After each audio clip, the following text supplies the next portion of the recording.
नमस्कार दर्शक बंधु मुई हृदा और आपण मान के स्वागत करुचे आपण मानकर YouTube channel HR agriculture YouTube channel के। तो दर्शक बंधु आज आम जाना मटर चना विषय। तो मटर चना केन्दा करा जासी से विषय जाना। मटर चना गोटे एंता चाष है जेनटा कि आपण अति सहज रे कमई पारबे आ बहुत लाभ पाई पारबे, जेनटा कि आपण बुणी दे करी ढेर लाभ पाई पारबे आ सात खर दे पारुछ तो बहुत भल कथा है। आ धाड़ी रोपी पारुछ बोली भल कथा है।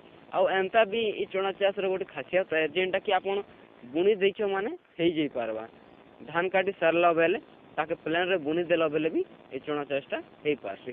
तो दर्शक बंधु तो मटर चना गोटे एते सहज जिनिस है जेनटा कि आपण बहुत कम टाइम रे भी बिना पानी रे बिना कष्ट। दर्शक बंधु चना चाषटा करबार लगे हेले आपण जबक्षार जान 12 केजी और फॉस्फोरस 16 केजी और पोटास 18 केजी एकर प्रति एटा दिया जासी। आउ एटा किछि दिन गला परे कुड़ा खुसा करबा टाइम रे 30 रु 35 दिन भितर तमे कुड़ा खुसा कर दे पारबो।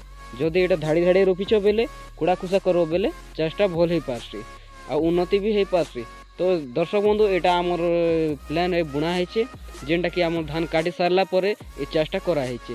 ए चाष करबाटा बहुत भल है जेनटा कि अति सहज रे हे पारसी आ ए चाषटा बहुत लाभ भी हे पारसी। दर्शक बंधु आगे